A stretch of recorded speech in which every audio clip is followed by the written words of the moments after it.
السلام علیکم ورحمۃ اللہ وبرکاتہ۔ ویلکم بیک ٹو لرن دین اسلام۔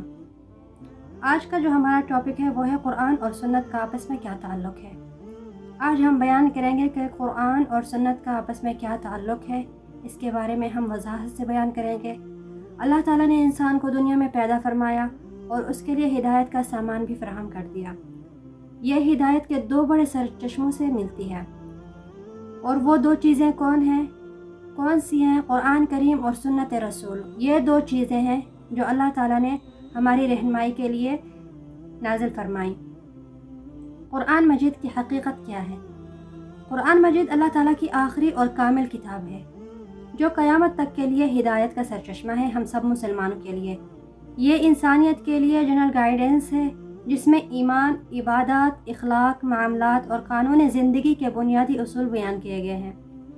اللہ تعالیٰ فرماتے ہیں سورۃ البقرہ میں، ذَلِكَ الْكِتَابُ لَا رَيْبَ فِيهِ هُدًى لِّلْمُتَّقِينَ۔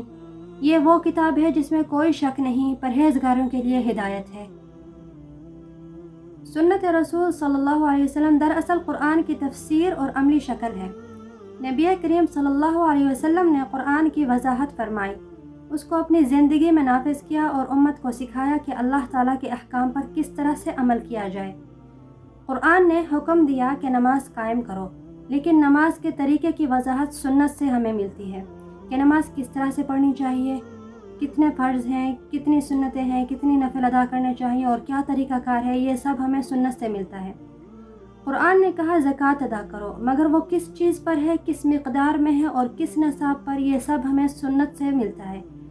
سنت سے مراد رسول اللہ صلی اللہ علیہ وسلم نے عملی طور پر واضح کر کے دکھایا، ان پر اپنی زندگی میں عمل کر کے دکھایا اور سکھایا کہ یہ کتنی مقدار میں ہونا چاہیے اور کس چیز پر ہونا چاہیے، اور اس کا نصاب مکمل طور پر واضح بیان فرما دیا۔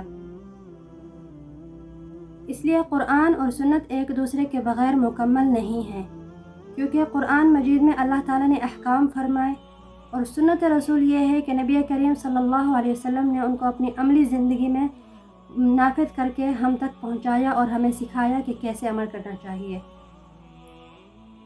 حدیث کی روشنی میں قرآن اور سنت کا تعلق یہ ہے کہ رسول اللہ صلی اللہ علیہ وسلم نے اپنی امت کو نصیحت فرمائی۔ موطا امام مالک میں ہے، انی قد ترکت فیکم شیئین لن تضلوا بعدہما، کتاب اللہ و سنتی۔ اس کا ترجمہ ہے، میں تمہارے درمیان دو چیزیں چھوڑے جا رہا ہوں، جب تک انہیں مضبوطی سے پکڑے رکھو گے کبھی گمراہ نہیں ہوگے۔ اور وہ دو چیزیں کون سی ہیں؟ وہ دو چیزیں بہت ضروری ہیں ہر مسلمان کو جاننے کے لیے، اللہ تعالیٰ کی کتاب اور رسول اللہ صلی اللہ علیہ وسلم کی سنت۔ یہ دو چیزیں ہیں، اگر ہم مسلمان اسے مضبوطی سے تھام لیں تو کبھی گمراہ نہیں ہوں گے۔ یہ حدیث واضح کرتی ہے کہ قرآن اور سنت دونوں کو ساتھ لے کر چلنا ہی ہمارے لیے ہدایت ہے۔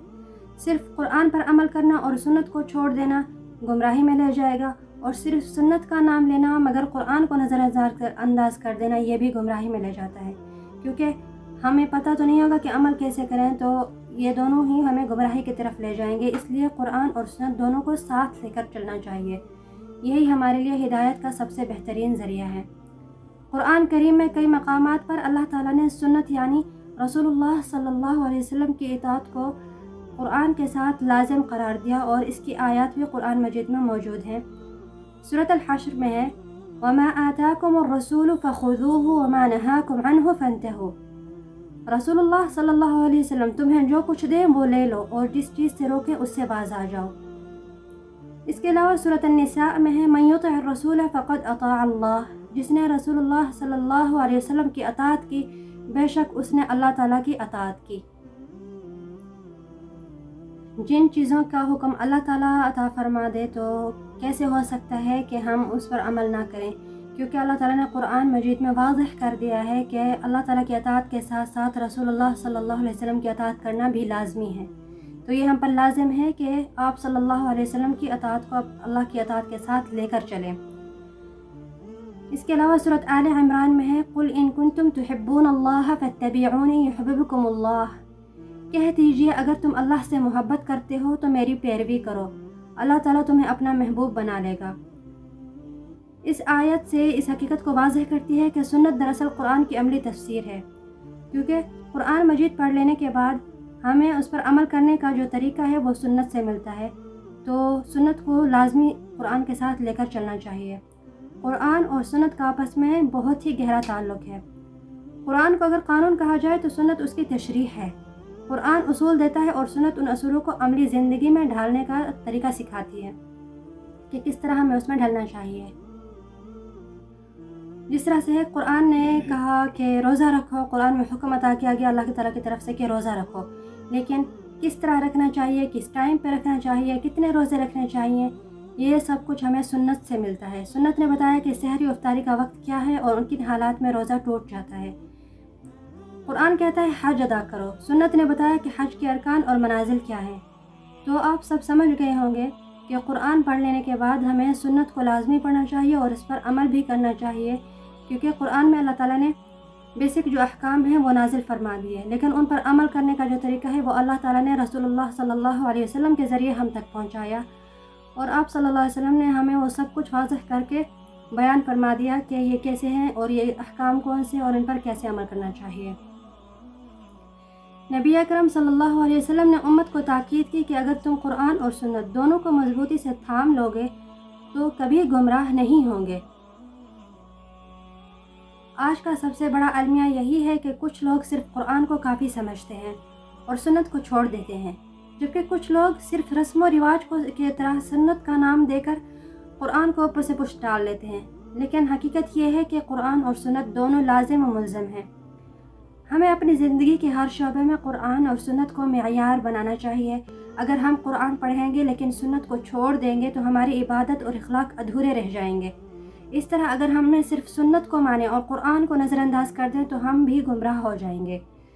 اللہ کا رسول اللہ صلی اللہ علیہ وسلم نے واضح فرما دیا تھا، ترکت فیکم شیئین لن تضلوا بعدہما کتاب اللہ و سنتی، میں نے 2 چیزیں چھوڑی ہیں تمہارے درمیان، انہیں پکڑ لوگے تو کبھی گمراہ نہیں ہوں گے، اللہ تعالیٰ کی کتاب اور میری سنت۔ لہٰذا ہمیں چاہیے کہ قرآن کو علم اور ہدایت کا سرچشمہ سمجھیں اور سنت کو اس کے عملی تفسیر بنا کر اپنی زندگیوں میں نافذ کریں۔ یہی ہماری دنیا اور آخرت کی کامیابی کا بہترین ذریعہ ہے۔ قرآن جو ہے واضح طور پر فرما دیا گیا ہے، قرآن جو ہے وہ جنرل گائیڈنس ہے اور سنت اس کی گائیڈنس کی وضاحت اور عملی شکل ہے۔ دونوں کو ساتھ لے کر چلنا چاہیے اور لازمی ہے، یہ نہیں کہ اپنی مرضی سے چلنا چاہیے یا نہیں، لازمی ہے۔ یہی امت کی کامیابی اور نجات کا سب سے بڑا راستہ ہے۔